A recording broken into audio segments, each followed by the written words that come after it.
boyfriend ka. Hahayaan mo ba magpa-sexy ang girlfriend mo sa ngalan ng trabaho? It's something I don't think anyone can really get used to, but something that they have to really be prepared for. Kung girlfriend ka naman, paano ka magre-react kung tutol ang boyfriend mo sa bagay na gusto mong gawin? Siyempre, I will still maintain my image as I am. Ito ang problemang pinagdaraanan daw ngayon ng real-life sweethearts na sina Carla Abellana at Jeff Eigenman. Kamakailan kasi, bumalandra ang kaseksihan ni Carla sa promotional stills ng alcoholic drink na ini-endorse ng drama princess. At nang makita raw ito ni Jeff, usap-usapan na hindi raw niya ito nagustuhan. Being in the business longer, kala ko kaya ko yung pareho kaming nasa business. She's doing what I'm doing also. Kala ko it was gonna be easy that way. But now that it's actually happening, may mga things na na-realize na hindi pala ganun kadali yun. So it's something I don't think anyone can really get used to. But something that they have to really be prepared for.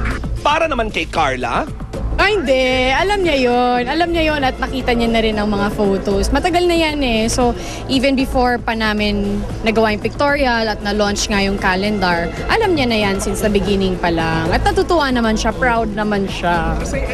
I didn't approve anything. She didn't need to ask for my approval for anything.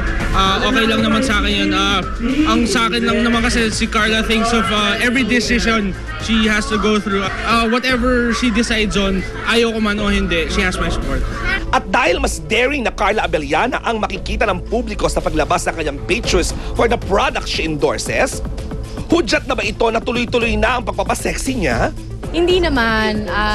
It doesn't mean naman na porket nagawa ko ang My Neighbor's Wife at ako ang bagong endorser ng Tanduay. Hindi naman ibig sabihin na from now on magpapasexy na ako or what. Hindi yun yung implication. Siyempre, I will still maintain my image as I am. So, walang magbabago pa rin.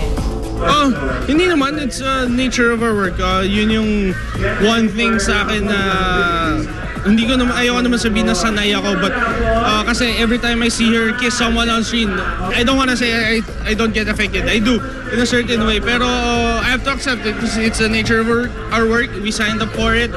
Ganun talaga buhay. And ano naman, we both trust each other in whatever things we do. So, if there's something bothering any of us, pinag-uusapan namin, everything's out on the table and we make it a point that we talk about it. In fairness, maganda, wholesome. Kaya hindi bastos eh. Nasa tao talaga eh. And something different for Wholesome yet Carla. sexy. Correct. And yet sexy. Bongga ka, Carla. Go, girl. Yan. Okay. Ay, nako, magpapasalamat muna ako before I forget to Charina Sarta for my dress today. Thanks, Char. Also to House of Abaji, which has a brand new branch in Festival Mall in Alabang. And also to Tony and Guy. Maraming salamat. Ako naman gusto ko magpasalamat sa lahat ng mga nag-tweet sa akin ng magagandang messages and all your support. I really appreciate it.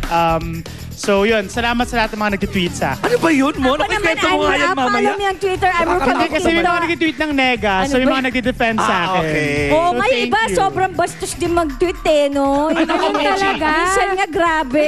Ayoko na sabihin. Hindi natin mapiplease Thank you ka lahat na. Thank eh. you muna sa Oceana Nails Spa for my nails, Kalayan Surgery Center, Cathy Valencia for my skin, Mark Kingston Kwa, Ken Batino and Tina Danyak. Ito yun, no, yung damit ko. Ayun, Thank you. pasabog. Ayan. And of course, si Das, yung shoes ko din. Buti nga nakalakad ako. Uy, Imagine. grabe naman yan. Yan ang pasabog ng Showbiz Sumusobra Central. And of na. course, BNY Bunny G's. Maraming salamat. Ikaw, Chen. Sino? Gusto ko pasalamatan Kim and Bupiap, Cherry and Lizzo, Five Fingers, Manfred of Basement Salon, Fatrol FX, Bello Medical Group, Hikari, The Heart Dental Services, Whoops, AMA, D-Square, and Sangyang Furniture. At syempre, Yes. suki natin ang Savers Appliance Depot, Mr. Jack Uy and Mr. Rhea Tan. Maraming salamat. At sa BR Chua Enterprises, mabuhay po kayo ng bonggang-bongga. And- Grabe ang week na ito. Oo. Also to Georgina Wilson and Liz Uy, thank you for watching. Hi, Marami. Mane! Maniling! Daldalito po everyday. Nanonood si Mane eh. Oo, marami akong kwento. Ako, next week abangan nyo ang Showbiz Central dahil may isang taong magsasalita ng bonggang-bongga. Ay, Oo nga. Nai-imagine Alam mo, ko na. bitin na bitin ako. Hindi, honestly, bitin na bitin ako dun sa about yung kay Rian and Mo. Sa lahat ng mga issues natin. Sinadya talaga naman yata natin, di ba? Para next week. At hopefully next week si Prupa may aaminin na Oo rin. nga. Exciting to! Unti-unti yan. Una yung damit, tapos yung pasabo. Pero Thank you so much to Linggo. everyone who watched. Maraming salamat. We'll see you all next Sunday. God bless you all. God bless. okay. kwento ko sa inyo. Di lahat ng intriga sa showbiz, intriga. Mga bonggang happenings be seen with Showbiz Central. Goldilocks Baked Book Launch. Happy 40th Anniversary Derm Clinic. Coca-Cola at Araneta's Giant Tree Lighting. Yamaha Y-Zone Bloodletting Program. SM South Mall Christmas Tree and Lighting Activity. Powerade Philippine Duathlon Open Leg 3 at Nuvali Santa Rosa. Grand Culinary Challenge with Splenda Sweetener. Captain Morgan in the Philippines launch. McDonald's McHappy Day Fun Run. Miss Universe 2010 fourth runner-up Venus Ra for World Food Program launch. Selecta Cornetto Tugs Tugs with Yasi and Seth Cadayona. Till the next be seen sa Showbiz Central.